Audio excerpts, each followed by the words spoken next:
Yeah. Y'all ready? You guys know the definition of government. No. Mm-mm. Um, all right, all right. I do want to hear that though. People control. Y'all ready? To govern Mind control. to govern men. Mind control. That's Alright, actually Latin. We're good to go. But all right. Mm. Basically waiting on this boy. It's every day, every day. All right, y'all. 3, 2. Welcome everybody. Welcome back to another I See You Bro podcast with your boy Mars. We got Brenton and Yuri here, man, and I want to say that we're actually very excited to have Asa, the CEO. Yes, he's the CEO and founder of the CAN Foundation, the Contemporary Art Foundation or Arts Network. I apologize, but what the biggest thing is your mission is that stuck out to me is that you're bringing people together to create sustainable careers, and within creativity, and that's pretty dope. So shout out to you, and I appreciate you for joining us today, man. Absolutely, man. It's a pleasure to be here. Awesome. So without further ado, we're gonna get up into it. Today's topic is spirituality. All right, and this is one of my favorite topics, and I think we got a good guest for it. He tried to get deep before we started the podcast, so I think you guys are gonna really enjoy what's going on here today. What I really want to get into more is I personally my spiritual journey, and I think everybody's spiritual journey is different, but not only is it different, I think everybody's definition and kind of understanding of spirituality is different, which actually makes it very interesting. So when we talk about spirituality as a whole, sometimes people will equip spirituality and religion together, right? I personally think there's a difference to them, right? And one can kind of dictate the other. So when I talk about my spirituality, I would say that, I am a Christian, but I'm a contemporary Christian, whatever that means. Everybody likes it the way they do. But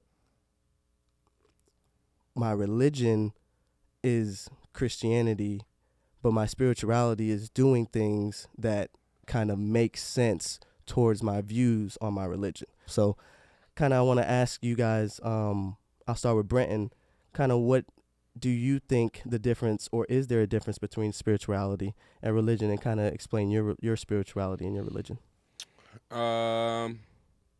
What is the difference between spirituality and religion? Okay, so when I think of spirituality, I think about like my relationship with my spirit, right? Mm-hmm. There is a spirit within my flesh, like that. I think that is separate from my humanness, right? Am I making sense? Mm-hmm. And that spirit desires certain things, right? This spirit has the ability to attach to things in the spiritual realm, right? That my human being cannot, right? And so when I think of spirituality, I think about being able to attach to those things that I can't necessarily see, right? Religion. When I think about religion, it's like, well, how do I cultivate that spirit? Um, what are the practices, like you said, that cultivate what my spirit, shall so desire? What does spirituality look like to me, to answer your question? Spirituality to me looks like quietness. Spirituality looks like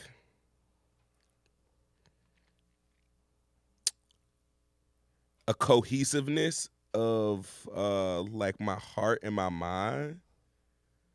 Mind, body, and spirit. Yeah. Spirituality I is a ease to my being. When I when I think about my religion, like you, like Christian, right? My religion is like I go to church, right? I believe in community. Mm-hmm. Do I necessarily believe in everything that the religion like promotes or how they promote it? No. But are there certain things like within my religion, Christianity, right, that my spirit can relate to? Yes. And so that's what it looks like to me. Like my religion looks like going to church and being in community. My spirituality looks like connecting with God, you know, on a one-on-one basis. Like, right, what's that alignment between me down, like me here as the person, and me with, with the spirit? Does that make sense? Am I making It sense? makes a lot of sense. I'm still uncovering what spirituality looks like for me, if I'm being honest too, because I was raised up in more religion and like in a more religious, and I don't necessarily know that it was meant to be that way, but I come the way that I was taught spirituality, in the way that I was taught religion, isn't necessarily what I practice now. So I say that to say I'm doing a lot of unlearning and like relearning when it comes to this topic. That makes a lot of sense because I'll tell you that I was taught religion. And I think a lot of times in the black community, when you're taught religion, there's not really spirituality in there, right? It's just really just this is religion, and then this is kind of how we work in this religion, which gives you some spirituality, but it's not really kind of like separate. When you separate it, there's more power to your spirituality that can help your religion, right? And kind of your meaning for it. I'm gonna ask Asa, what do you think about? First of all, explain some of your spirituality and your thoughts on religion, and then kind of if you think there's a difference. Sure. Let's see. I think it's like everybody's born, you know, and then when you're born, you are something already, right? And then, depending on where you're born or when you're born or how you're born, you and who you're born to, and where, all of that, you learn stuff, right? And the learning is socialization, the ways of being, right? Culture, religion, whatever. But the what you are and the who you are has nothing to do with that. And so that's kind of how I look at religion and spirituality.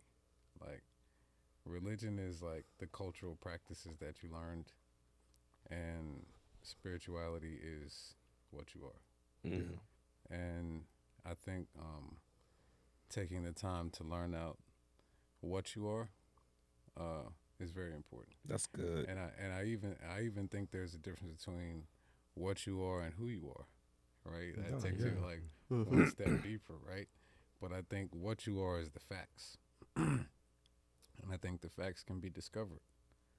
I think part of it might be scientific, right?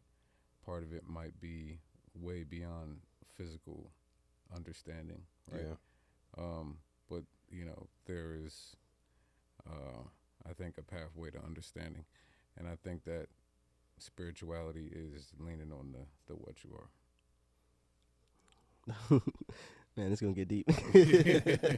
But yeah, I do think there's a difference between what and who you are too. Yeah. Right. And what is mostly I believe is scientific kind of genetic makeup. But there's a little bit more to that, like you said. So Yuri, what do you think about your own spirituality and your own religion, and then kind of how do those differ for you? Similar to what was spoken here, religion was something that was taught, was Catholic in my household, but when I asked what the origin of that religion was for my family, it felt like the answers, I couldn't get a clear answer as to why we believed in what we believed in.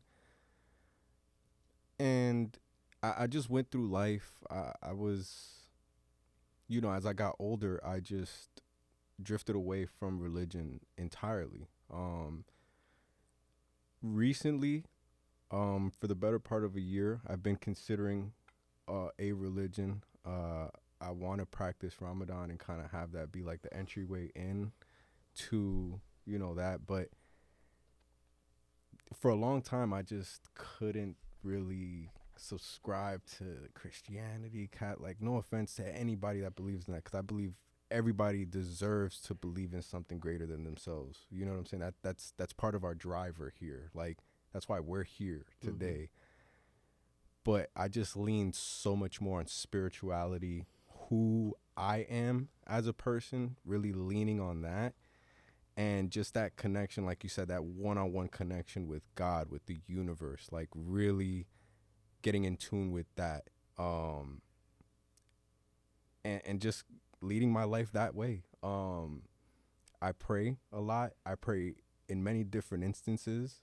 I have not stepped foot in a church since before I joined the Navy, but I've talked to God more since I stopped going to church than every time I went to church, right? Like, so I feel like the connection has gotten so much stronger. I have gotten such a great sense of who I am as I've gotten deeper into my spirituality. But yeah, I just felt like I feel like there's a greater source. Like, we had this conversation before, and we don't need to get into that, like in terms of like God and all that. But like, it's like we all believe in a greater source, and it was just like, how do I build that connection with that source without compromising myself for like my integrity or what I believe in, right? So I just found my own way to do that, and that's where I am today. It's an ever learning experience. You tap into it more, you find out more about yourself as you continue, because like everything else, it's part of the journey, right? And you just you wake up every day, and the faith is going to be tested sometimes for long periods of time sometimes, but you got to know that in the end, it all works out in your favor. Mm-hmm. Whether you like the end result or not, it worked out in your favor. You needed whatever the result was. Asa, I know Mars asked, the difference, but also, like, what does it look like in your life specifically? I don't know that you told us that part. That's what we want to know. Like, what does it look like for you? Yeah, man. Well, all right. So, I was raised sort of in a Abrahamic context, meaning in my like nuclear family structure, it was from age I guess 4 to 16, it was Islam, Sunni Muslim, right? So that was like going to the mosque, multiple times a week, having a community within that framework, which was an international community with a lot of Africans and people from the Middle East and different types of people. So it was that was an interesting cultural framework. But then also like extended family, like grandparents and stuff like that. It's like Christian stuff. So you get that, and then also we had a lot of like Rastafarian Rastas, like around us. So I grew up with a lot of that, and then like my life was like crazy dichotomous. So like I went to a private school when I was in elementary school. That was a Christian school, all white school. So I was one of the only black kids. So I learned Christianity through their context, which you're so I'm sorry to cut you off. You're so correct. I'm problematic. I mean, we gonna get there. We gonna get there too. You know what I mean? I'm just trying to give you the facts before we go crazy. Right. Okay. I got you. My bad. But I learned Christianity through a Protestant context with white people, in the Southern white context, and then I learned Christianity through black people in the Southern context, and then I learned Islam through a Middle Eastern context. You know what I mean? But also, I learned Rasta through a Jamaican, West Indian, and black context, right? So that, and I'm an '80s baby, so like a part of my growing up consciousness was black consciousness, like being around like like when I was a kid, like I remember when Malcolm X came out. I remember when Sankofa came out. I remember when Amistad came out. Like my mom took us to see all of that stuff front and center. So like we were being downloaded by a lot of things. But my mom had a lot of Asian friends. My dad ended up, living in Japan pretty much the whole time I was growing up. So I had an Asian stepmom, and then my mom remarried. I had an Indian stepdad at one time. I had a Senegalese stepdad at one time. So I had a lot of mixed baggage, right? And through all of those people, you learn different things. Through all of those associations, you learn different things. But when I was 13, I met a guy who was a Vietnam vet, an ex-con, spent 30 years in jail for murder, and then got out and started a fish farm. He was a real interesting guy. That's cool. My mom introduced me to him to write a paper, and I had to spend a lot of time with him when I was 13. And he said something to me that changed my perspective in my life around religion and spirituality, which as a 13-year-old was real heavy. He asked me one day after picking me up from school if I believe in God, right? And I didn't know where he was going with it, so it was kind of a scary question, right? It always usually is. Right? And so I'm riding with him, and he's like, yeah, what you think? And I was like, I gave him a generic answer. Yeah, I believe in God. Look at the sun, look at, everything moving, shaking. And he's like, yeah, but how you know? And then I had to think deeper. It's like, I guess I don't know. I guess this is what I've been taught. And it makes sense to me, so I'm riding with it. And he was like, yeah, that's kind of stupid, though. He was like, why don't you figure it out for yourself? Why don't you know? And he said, it's a big difference between believing something and knowing something. And he said, you should actually never believe anything that you can't know. And that changed my life as a 13-year-old, because most of what people know or believe in, they don't know.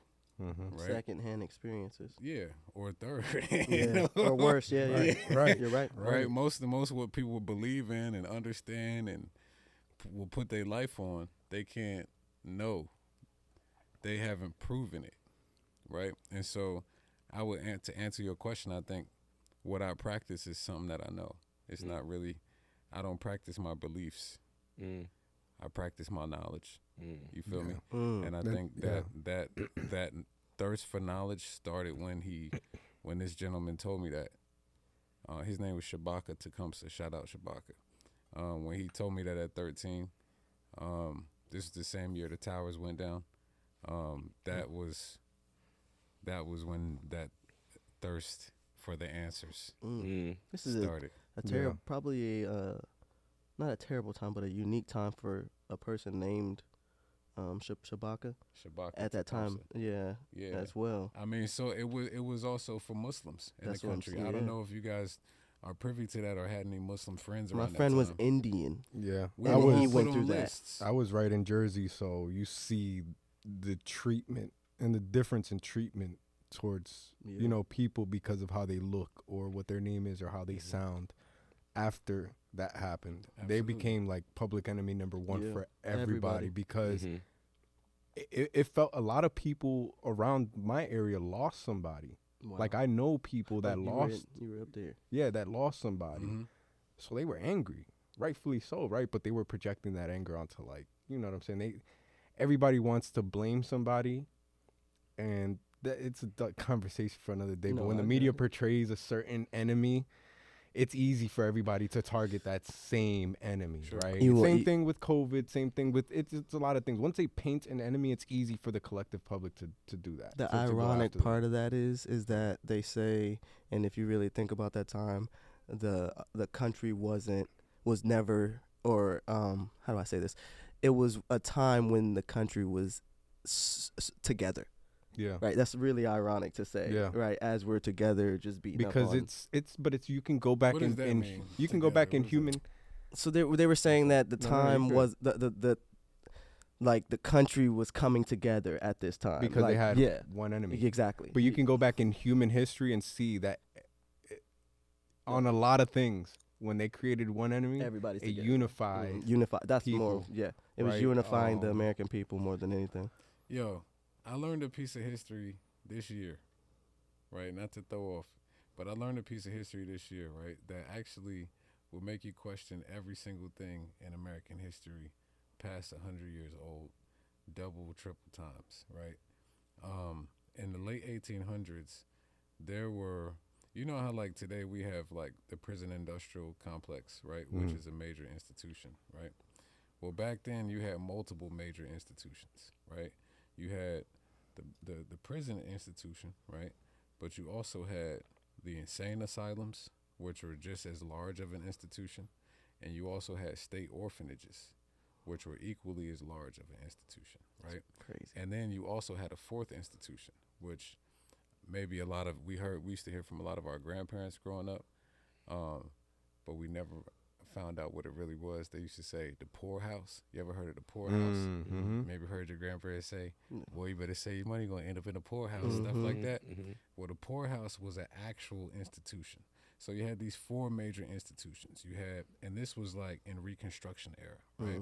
So you had the insane asylum, the poorhouse, the state orphanage, and the prison, right? So basically, this is alleged information, but there's a lot of documents backing this up, right? There was a whole movement of reformating and sort of reconditioning the American people, right, in the late 1800s, right, which had a lot to do with American expansion into new cities, but it had a lot to do with programming people's mind for history and industry, right? So the insane asylums were used to throw people away who were deemed unstable, right? Or problematic. Or problematic. Yeah, that's where a lot of women ended up when their husbands were done with them. Yes. The poorhouse was used to throw people in who couldn't pay their bills, right? So if you couldn't pay your bills and shit, they would actually put you in a place that's like a prison, right? Damn. Or if you were derelict or you know, They were like couldn't pay rent concentration or camps. something like that. Yeah, right. The orphanage was for all those people's children, right? So Damn. so if your parents got taken to the insane asylum or got thrown in the poorhouse, the kids would be taken by the state and put in the orphanage. So Annie. Yes. And That's why that's those actually, movies that's are a so real, big. Those are factual joints. Yeah. They're not myths. And even the idea of the Cabbage Patch Kid, right? The Cabbage Patch Kid. Those are orphanages? And the orphans? And the stork, right? This is how they used to repopulate U.S. cities in the late 1800s. They would round these children up into orphanages, and then they would ship them on orphan trains to different cities, and they would give them to families. So people were mass adopting children, moving them around, but also they would lease these children out to factories because at that time there were no child labor laws. Oh no, kids was working at 3 years Right. old. So you had these new cities, right, where they would ship thousands of children to work in these new factories, right? Which is why they had to even make labor laws. For basic free. Wow. You feel me? And the kids wouldn't have nobody protecting their interests. At all. You feel what I'm saying? So the kids not only would be getting shipped around to new families, having to do work, having to be slaves, getting abused, all types of stuff, but at the same time, they're being educated by the state. So they can be taught anything about their past. They can be taught anything about where they come from. They could be taught anything about their racial identity. They could be taught anything about anything. And so there was a mass movement in the late 1800s that locked up massive populations of people either in the poorhouse, in the insane asylum, or in the prisons, right? And the prisons were for people who broke any laws, but you have to consider at this time you got Jim Crow laws and stuff like that. So breaking the law could They're away be for life all the as time. easy as walking down the street at the wrong time, Right. or like looking at the wrong person at the wrong time, or being able to read in some cities, right? And so I say all of that, right? And I hate that I had to go on that tangent, but I say all of that know. in terms of looking at American history. It's hard to really say what the truth is because there was a massive retelling of the stories, or resetting, so to speak. And it goes deep, man. I mean, it goes deep into the architecture, Like some of the architecture in this country, you will look at, and they'll tell you that it was built 100 years ago, 150 years ago.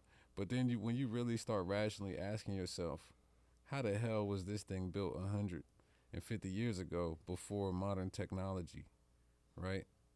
Like how? How? And then looking at the way the buildings are, some of them look way much older than they're accounted for, right? So then questioning what was really in America before all of this and all, it just What did they gets take? deep. So that's why it goes into all of that to tie it back into this spirituality thing, right? The question of who you are, right, versus what you are is a big difference, because who you are, somebody can tell you, more or less, right? Because who you are is oftentimes based on your racial identity, your religious identity, your economic identity, your location. You know what I mean? All of these, your national identity, all these different. Somebody else's perception Yeah. of who you are already. Yeah, These right. tangible things. Right? What makes you black? Yeah. What makes you human? What makes you a man? Right? Those are all labels that somebody came up with to identify something that they were trying to understand.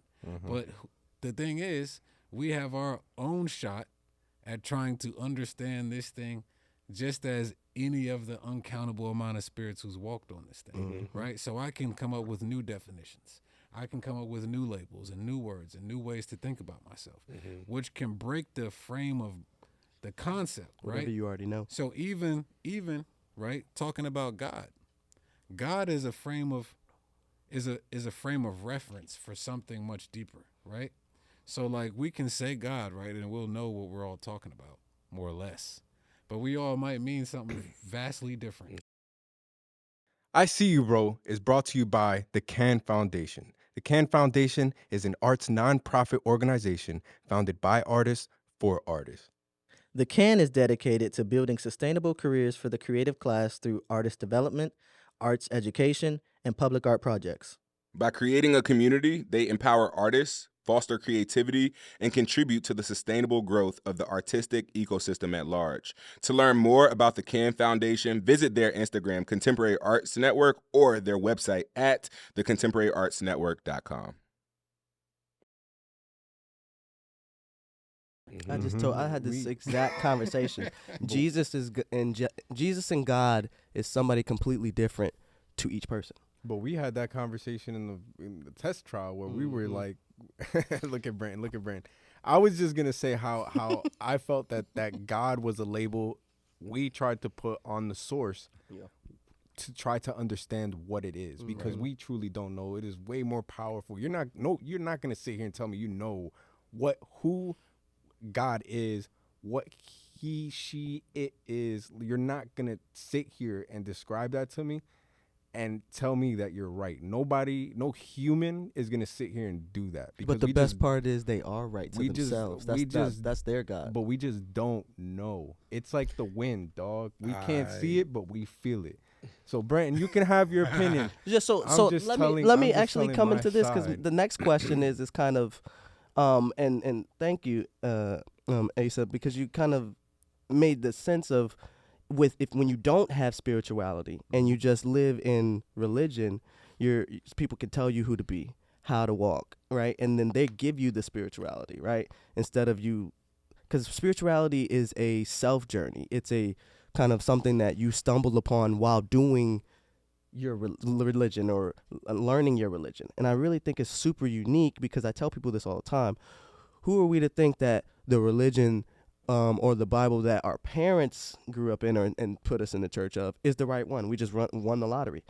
Uniquely enough, you were able to see so many different religions growing up, right? And that way you were able to hopefully learn and then kind of choose what made sense to you. Sure. So what I want to ask you, Brenton, as we're talking about Morgan, we know you are the not more religious, but you are well moving in religion right now, right?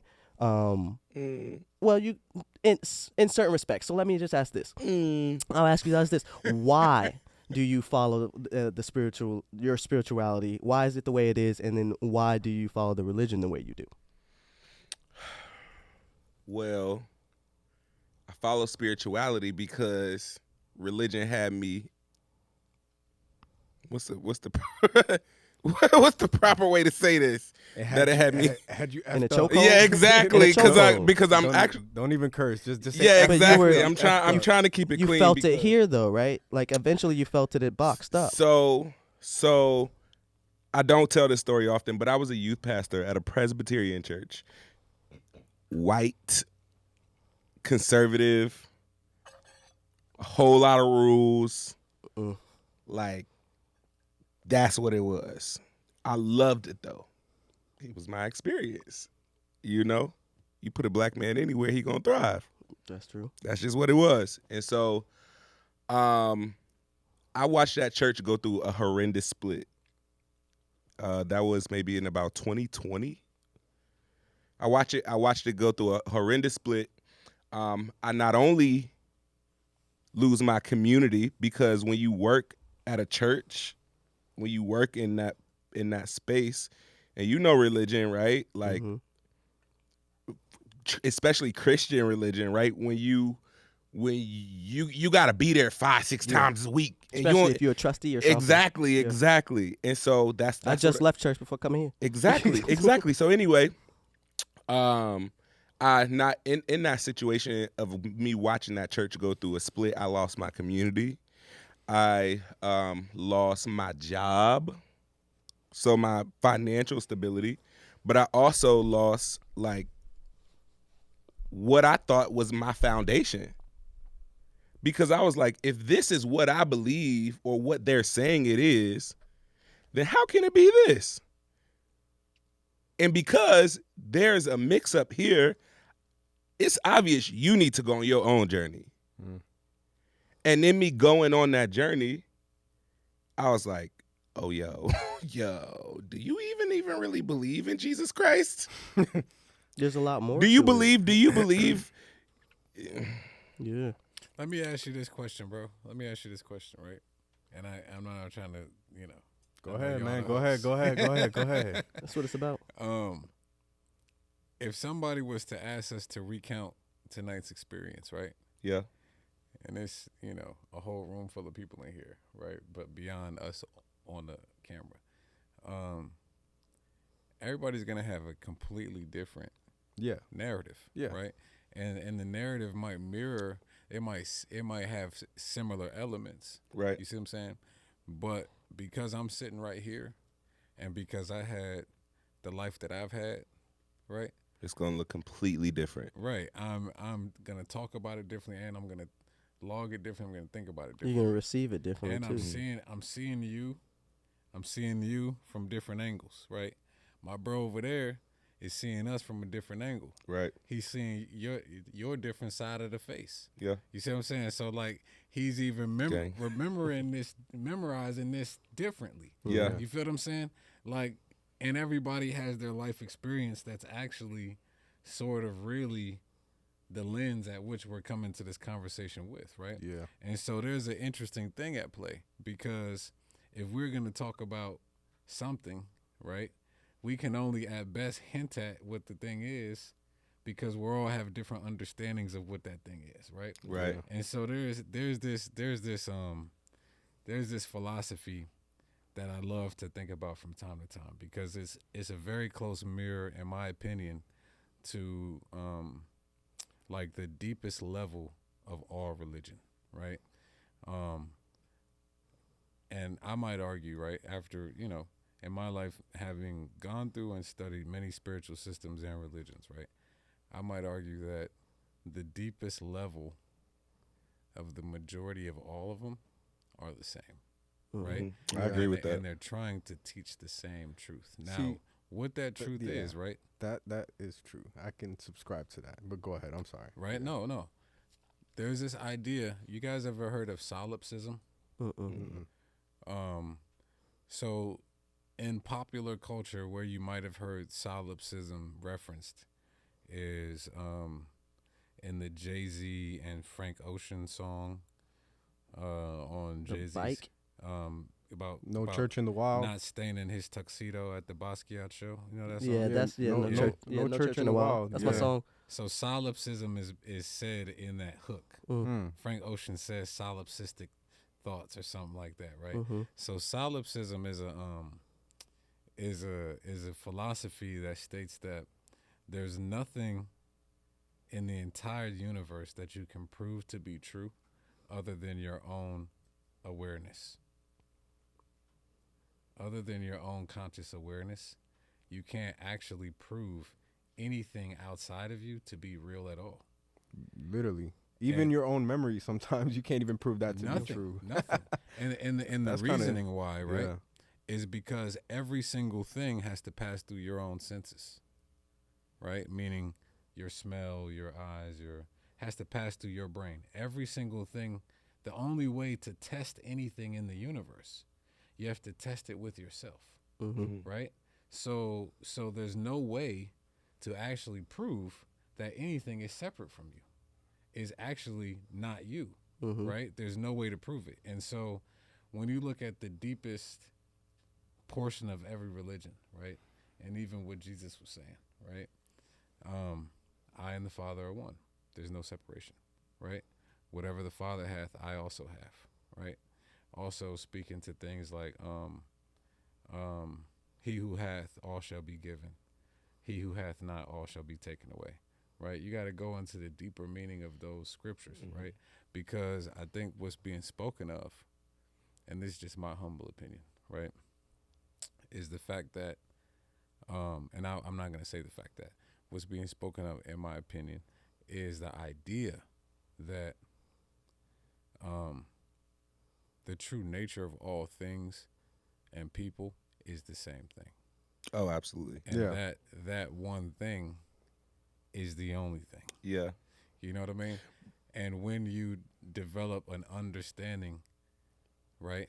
And I think this is what Jesus was trying Your to own say. understanding. An identity, rather, right? When you stop identifying with the little you, right? Who is maybe Asa, Right. right? Like Asa is the little me. And this fictional story of my life history, right? Which I would say is fictional because I can only tell you based on my perspective.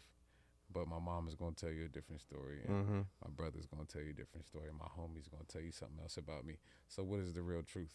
You know what I mean? Ain't none of that shit real, right? The only truth is I and my source are one thing, and my source is the actual source of all things. And so my true identity is that thing. Mhm. And for me to take on any other identity is a false narrative. Mm-hmm. And I can go along with that for shits and giggles and for fun, right? But if I was to say out loud, I'm God, right? Everybody here starts shivering in their boots. People, I don't But I'ma say understand it that out loud. though. I don't Mhm. understand that though Right? because each and every single one of us has So- God inside us though. So to your point, all of what you just said, I agree. From the aspect of it takes a certain level of spirituality to know that and to be Mhm. comfortable with that and to sit in that and to realize. God body, my brother. Everybody got it, All but right. not everybody subscribes. But some to of it. y'all be Yeah. taking it too far. I'm But gonna it just say doesn't that. stop them How? from being it. Because though. they're not really, because they're not really understanding it. they're- They're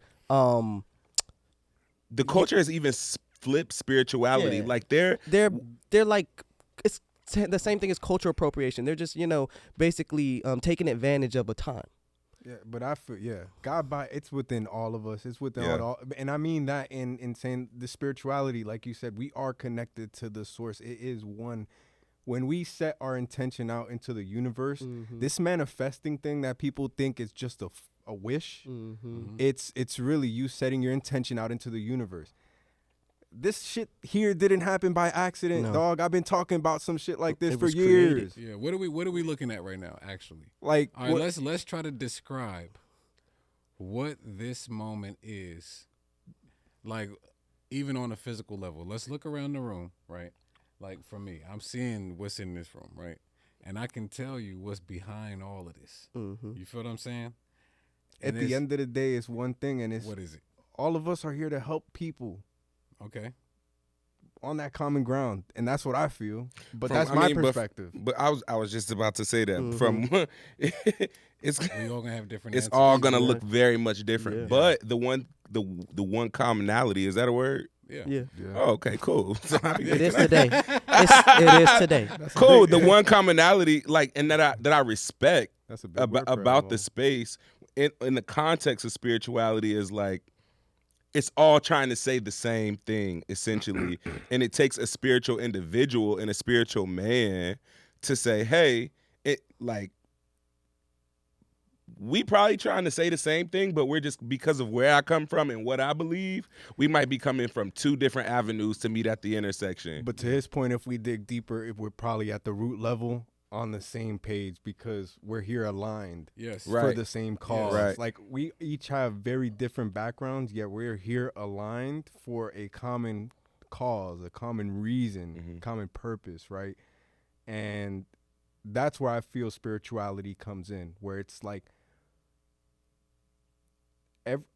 we are nothing and everything at the same. Like we are like everything has life, everything is connected to one another. Like the frequency and vibration we're on, it's matched. That's why we're here. That's why we've been able to do the work we do. The frequency we're on aligns with everyone here. That's why we're all on the same plane now. Like that's what brought us together. And I feel like when we tap into our spirituality, we get a better sense of discerning who's on our frequency. So and I want who's to, not. Lynn, I want to ask you something, but I want to ask why you do what you do spiritually and religiously. But I want to get back to you on like you were talking about how everything broke down, right? And So so, to- but how'd you come back? Because I think it was stronger, right? To y'all's point, and then Asa, I'm gonna throw it to you because I know you had something to say. Yeah.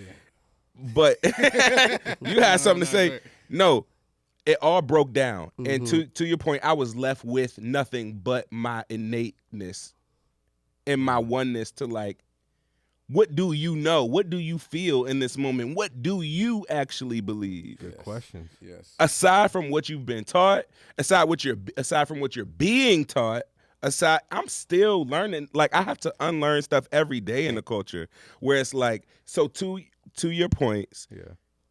everything had to go Yep. before I was stuck with self to figure out who my spirit was and who my spirit wanted to be, what it actually desired outside of what I was being told. And a lot of people and a lot of men don't get that opportunity.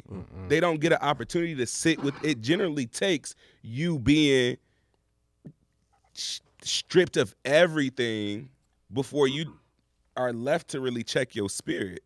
And so that's really why I'm able to have the conversation about spirituality, because my religion actually don't really want to have this type of conversation, right? I'm cool with that. Everything ain't for everybody. I'm going to stand on business. They going to stand on business.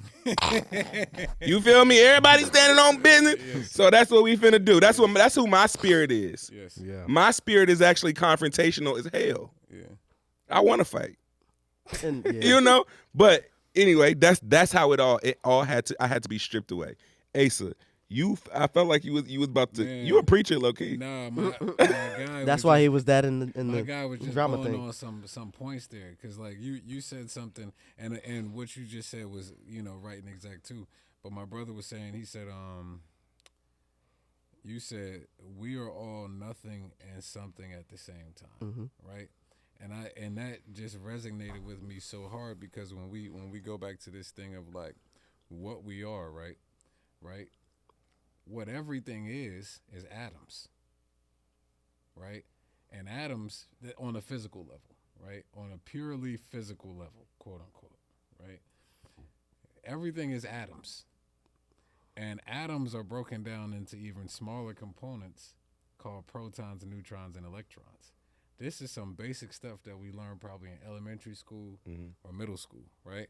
But how often do we take that really elementary teaching that we learn and apply it to how we're dealing with things? Almost right never. now, right? Because atoms behave in a certain way. Protons, neutrons, and electrons behave in a very specific way. And if that is the building block not only of our entire body, physical body, but also of every single physical and invisibly physical thing like oxygen and gas and all that stuff, if the basic building block is atoms, then we have to do some studying on atoms of how atoms behave. and how they react to things. You see what I'm saying? And my bro was elaborating by using words like frequency and things like that. So to look at atoms, right, and to look at electrons and valence electrons and things like that, they deal with frequency, right? But if one was to actually observe the life of an electron, right, every moment it is popping in and out of reality, right? If you actually put a microscope and observe electrons, they are popping in and out of reality every moment, right? So to say something is physically what it is only a perspective, right? And so if you look at one atom is vibrating at a certain rate, right? If we look at multiple atoms that are vibrating at the same rate, they become compound elements. You know what I'm saying? When atoms are vibrating at different rates, they repel each other, right? They're not able to link up. When they vibrate at the same rate, they can link up, right? So looking at that, how we deal, right? But let me. They also, and this is to the point, kind of what you're making is, they all are on the same vibration, right? And they're being exposed, and they're on the same vibration. However, their journey's different. The atoms aren't necessarily moving.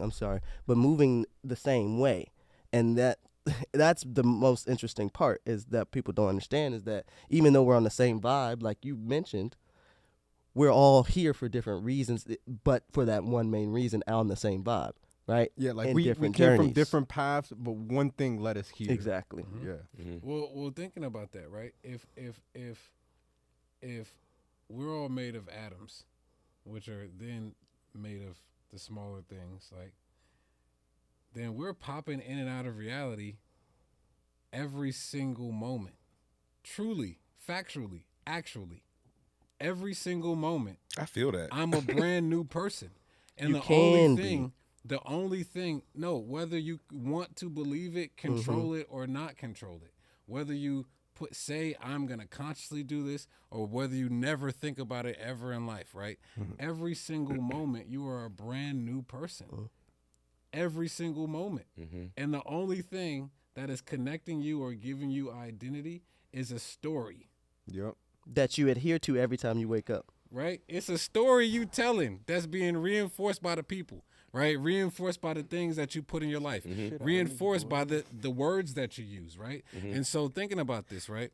You asked me what my religious practice is, right? Now that we've been talking, I think I can land on something, right? Because I like to stay away from labels, because it's hard to describe something with labels sometimes, right? Yeah. But for the basis of this conversation, General I'll give it a label, understandings right? help, yeah. I'm a magi, right? Now, what is a magi? I just learned about magi. Right? Okay, my man, right? So if you read the Bible or you study ancient, Abrahamic or whatever, you know something about the magi, who was a priest class, right? Now, the magi, when you look at the word, right, you got to go deeper, because magi is also the root word of magic, right? And it's also the root word of imagination. See what I'm saying? They were, for people to really understand, by the way, magi, biblically and, just throughout history, have been sought out and destroyed, just to let you know, as groups, because they were always on to something and doing certain things that kings didn't like. Thank you for that context. And that's actual factual right there, where he just added to that. Because the magi, what their mechanism is, right, what they practice is magic. The magi practice magic. And the mechanism of magic is the imagination. And man is actively using magic constantly. You know what I'm saying? Whether you want to believe you are or not, whether you know you are or not, whether you're doing it consciously or unconsciously, everyone is using magic, right? Yeah. And magic is the byproduct of your imagination. So everyone is actively using their imagination. But here's the thing.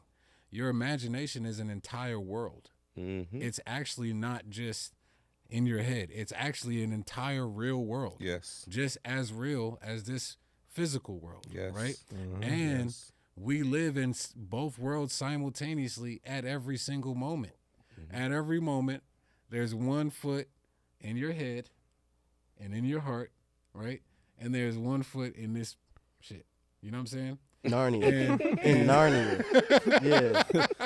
And, right, I would contend by saying, right, that whichever world you put more emphasis on, both worlds will be dominated by that world, right? Yeah. So if you put more emphasis on the physical world, right, your imagination will start to be dominated by the things that you're experiencing. Man, stop right? giving away the secrets. Hey, look, but this is why I say people people in you insane- giving away the Hey, look. secrets, bro. People in insane asylums and stuff like that. This is why the saying is ignorance is bliss. Because when you're ignorant to stuff, you just live up here in that area, right? So I think people in an insane asylum have like one of the most peaceful lives. You would think the opposite on the outside looking in, because they're locked down and all this other stuff, but they're living in here.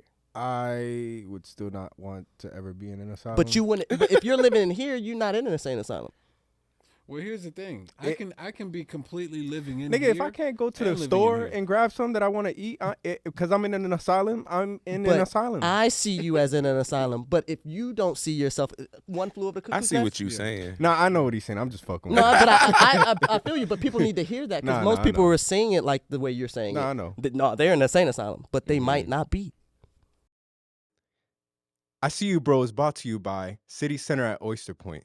Discover the peninsula's best kept secret at City Center at Oyster Point in Newport News.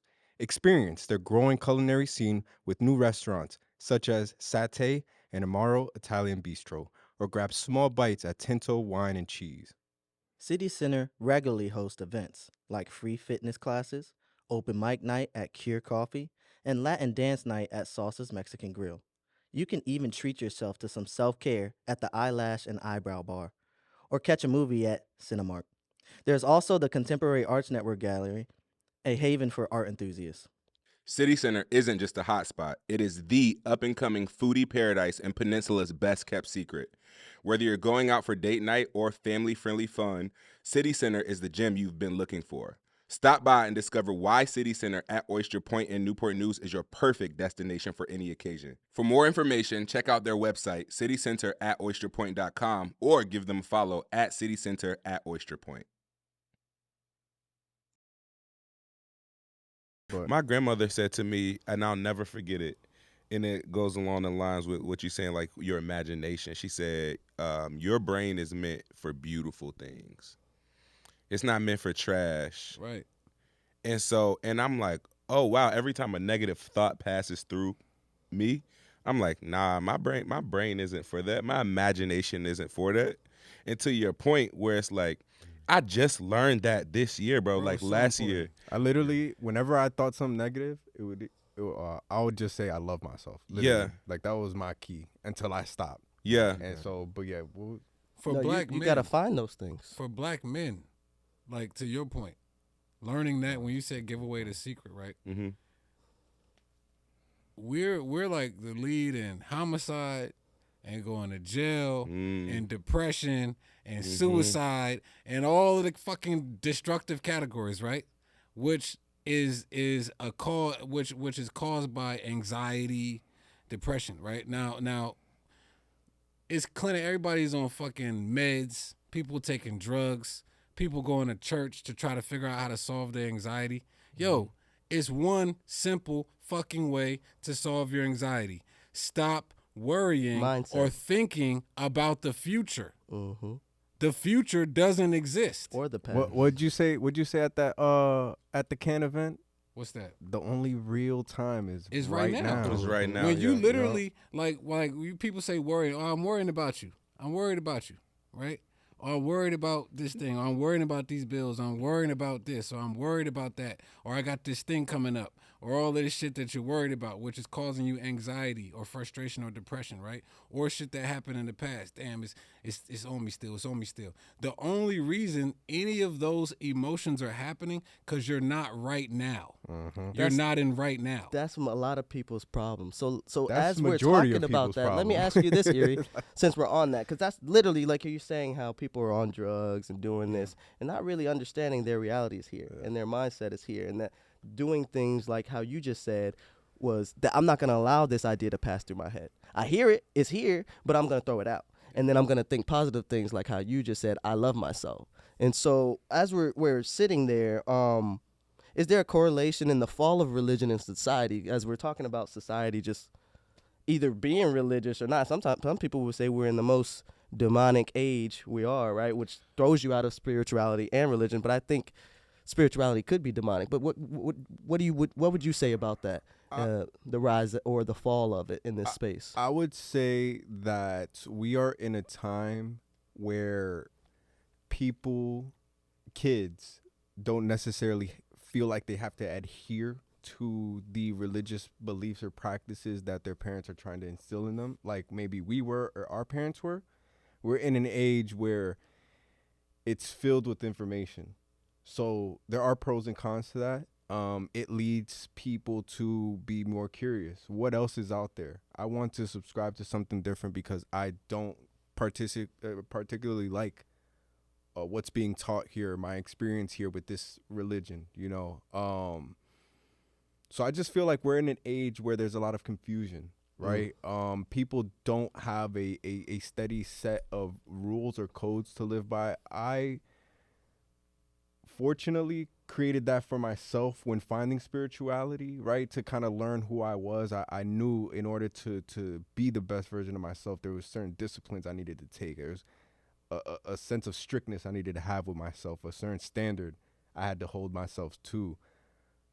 Majority of society, I feel like they're looking for the answers externally when they should be looking within. It all starts within. So there's not a lot of spirituality going on. I mean, you can say that because you get glimpses, whether you tap into it or not. Life is going to show you glimpses of your spirituality, your intuitiveness, right? Your gut feeling telling you something. Like, you're going to feel that. I just feel like as time goes on, the less you tap into it, the less you have that ability. So I don't know. It might be a mixture of those things. It might be a mixture of people really trying to find what is for them and not really subscribing to the norm of, you're a Christian because your mom and me are Christian and your grandparents are Christian or whatever the case is. Like, for us, it was Catholics. Like, it was just everybody was Catholic. I'm like, well, why are y'all Catholic? So you know what I'm saying? Like, they didn't know. So I'm one of them. Like, I was curious. I'm like, what else is out there? And I found that there's things in a lot of different religions that I believe that resonate with me. There was not one particular that I could fully subscribe to yet, but it was just like there's things that I could get from each one, and I'm like, damn, yeah. So like you were saying, at the base level, Things it's are all already the same. happening. But no, it's all the same in terms of like they're all trying to help people be better humans. Like, I feel like reach their best self, right? They just all go about it their different way. I tell people that all the time. So too. that's why I just leaned into spirituality. You know what I'm saying? So yeah, to answer your question in short, I just feel like it's people really trying to find who they are outside of what they've maybe learned or subscribed to, and people really having to look within for their answers rather than externally, and really tap into their spirit and kind of gain those answers from there. Because everybody's guilty of that probably more before their spiritual journey. So that's what I think. Probably a mixture of those two. You said a lot of people are confused, and I think that is it. And you said they're looking for people to tell them, and I think that's where religion is so successful, right? Yeah. But people want to be told what exactly to do. And then what you have with most religions, you have a pamphlet, Mm-hmm. right, which is the Bible for most people, and it tells you exactly what to do. And so I feel like that is easier for people. But when, like we were mentioning about you, Brenton, and when it falls down, when you start questioning because of something, right? Because some people's biggest thing is why they question their religion is when somebody passes, right? Somebody close to them, or if something really goes terrible, and it's like, is there somebody up there doing good for me if this bad thing can happen to me? But I've always had conflict with that. I'm sorry, but like, and I want to get your perspective on this too, Brenton. But it's like, why do people think God is only supposed to do good? Yeah, that Why was about to be my question for you. why do you You see put what I'm God, saying? why do you put God into question when somebody dies? Like he didn't birth you. Like a spirit may live on, but it's like I've just always been confused by the fact that you have to accept that beautiful, good, bad, ugly, God is all that. There's always an opposite. Yeah, God is all that. That coming down to the neutrons and electrons. They're So- positive and negative. So yeah, that's something that I'm sorry. No, I'm with you on that. You said best self. It's like how do you know your best self if you don't know your worst self? And so you gotta love actually and indulge in your worst self Yeah. sometimes Yeah, in order to know your best self. yeah. And- I didn't start achieving leaps in becoming a better version of myself until I accepted the worst parts of myself for what that is and what that looks like. Because for a long time we get scared of that. Like I can't be that. Yeah. Why am I that? Right? But then it comes from questioning. Yeah. But That's it's like big. when you accept that and you're just like, I can use this, whether it's this energy that I get from this, whatever it is, like this darkness, you can transmute it and make something beautiful out of it. But like you said, it's all opposites, and it's all pretty much your intentionality with the energy and where your focus is on that. But yeah, No, that because you're Yeah. absolutely making a lot of sense, and to your point, back to kind of Brenton and you bringing yourself back, right? Because for you to go through a time frame where you thought you knew what was going on as far as religion goes, right? How did you kind of basically relearn? Like, what was your relearning journey looking like with your spirituality, or kind of finding your spirituality within following your religion? okay. So, well, one, you also asked. Do you want me to answer the question that you asked Yuri about the rise and fall? You can answer whichever one's comfortable. I mean, I think we kind of hit on like the rise, Mhm. but if you feel like there's something that's missed, please touch on that too. So no.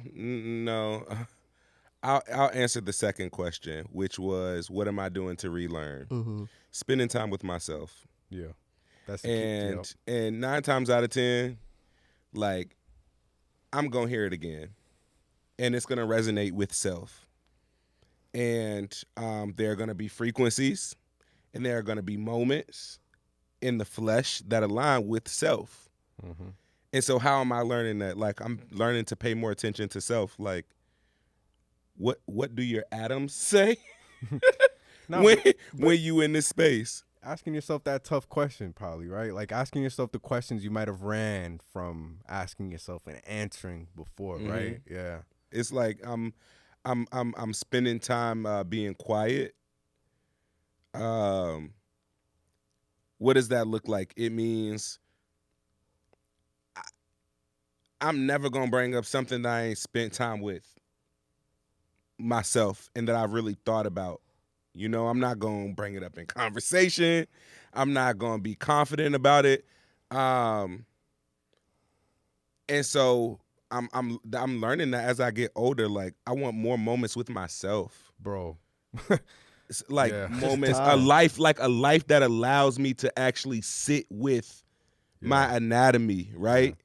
And so that's what I'm doing, is allowing myself more moments to really just Sit in silence. sit bro. and be like, what does self say? Yeah.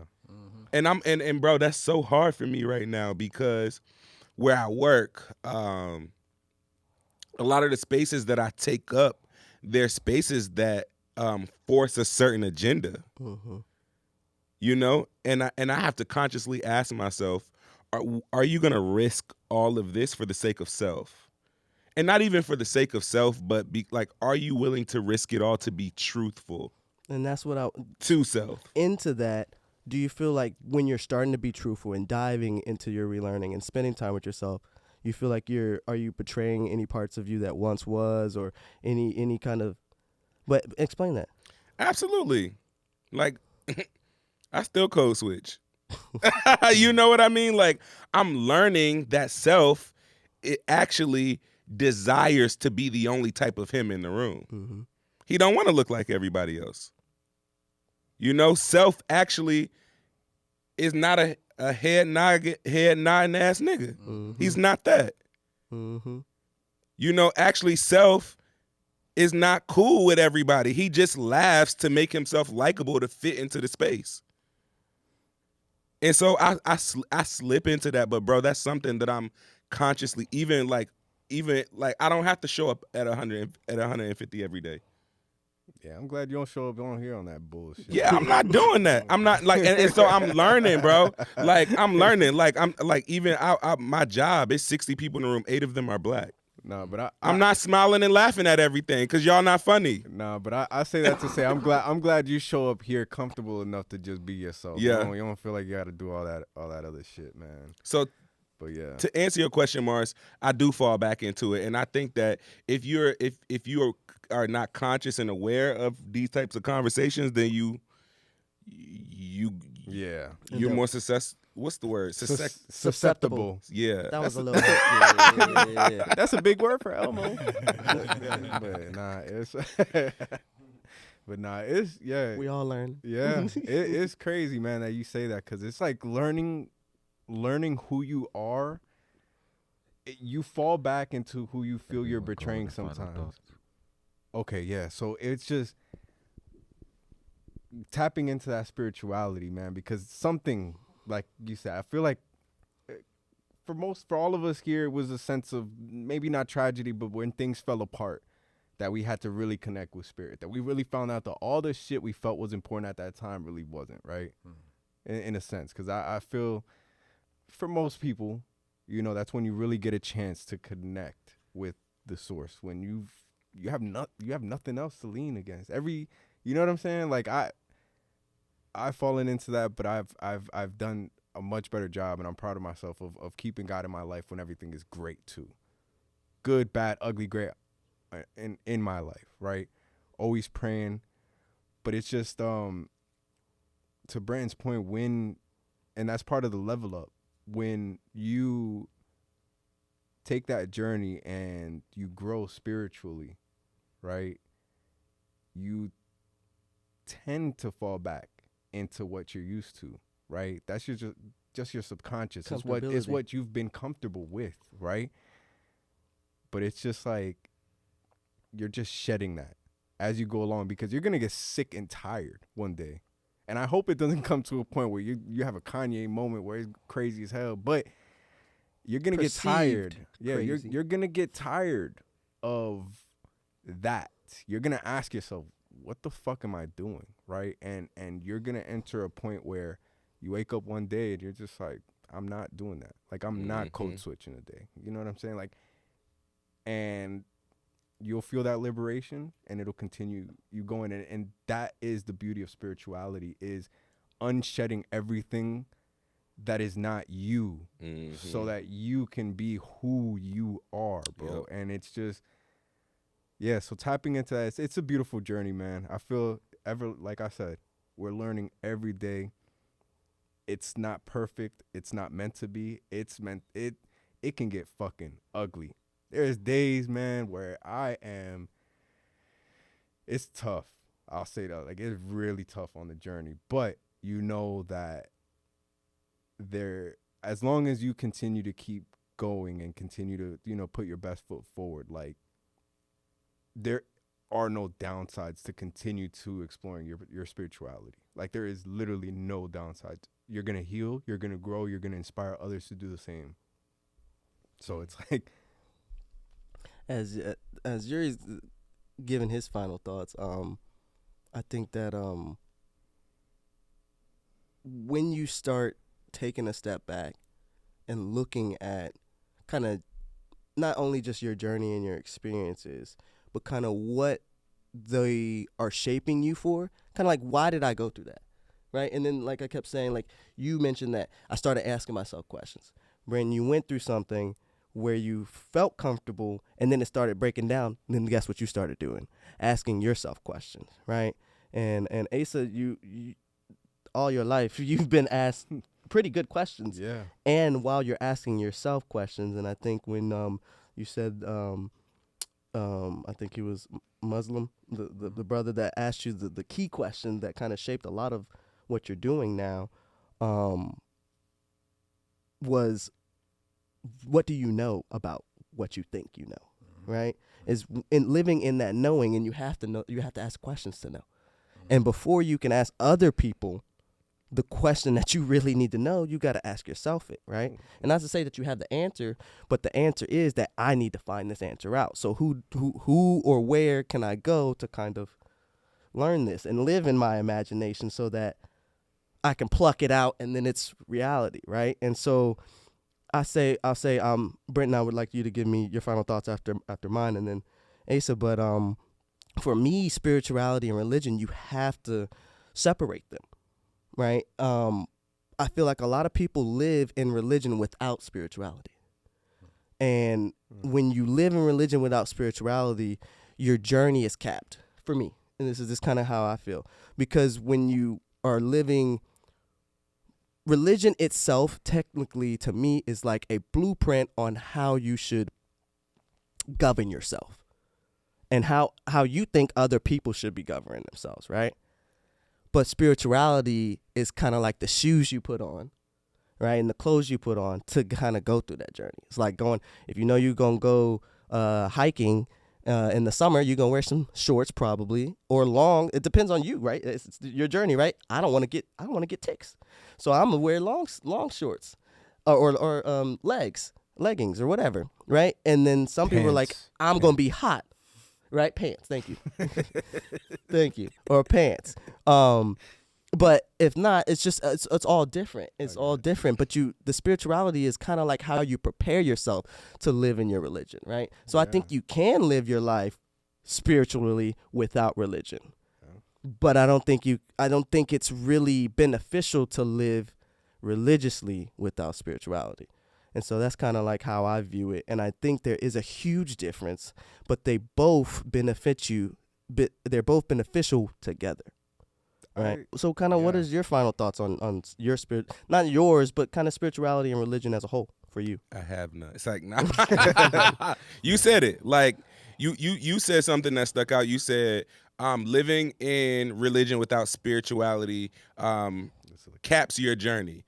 I'm going to say it the same way. Like living in religion without spirituality is cap. You get what I'm saying? And living I like that. and Put living that on the shirt. and living in spirituality without spending time with your spirit is also cap. Yep. You know? And and shout out to this conversation because it could be much longer. Yeah, it can. It could be much longer because I can't wait to see some of the comments from people, the fake pseudo deep people. Man, that's exciting because it brings different perspective. Yeah. I want to learn what other people feel because, like he said, we're speaking from one lens, right? Which is ours. So to learn different people's perspective, we'll learn where they're coming from, and it might teach us something. It might make us look within a little bit more. It might make us search for some answers. You know what I'm saying? To kind of make us think deeper on the whole thing. So it's beneficial. There's gonna be, there is gonna be that, but I feel like there's gonna be some good glass half full type of, Asa, what's your final thoughts on spirituality and religion? Oh man, Though you said so much, and thank you for that. Yeah, Magi. man. This was, my pleasure, man. I don't have any final thoughts. I just, leave some thoughts for people to keep thinking on, and We'll be thinking for a very long time. Here we go. Let's go, Asa. Come on. just you guys are already said it. You know what I mean? Just about learning yourself. Yeah. But not being too bent on anything. It's like I don't care if I learn myself. I don't care if I learn myself. Don't care if I live. Don't care if I die. It doesn't matter. You know what I'm saying? Nothing. Ultimately, yeah. Ultimately, it doesn't matter, right? I'm living my purpose, right? My purpose is to be alive.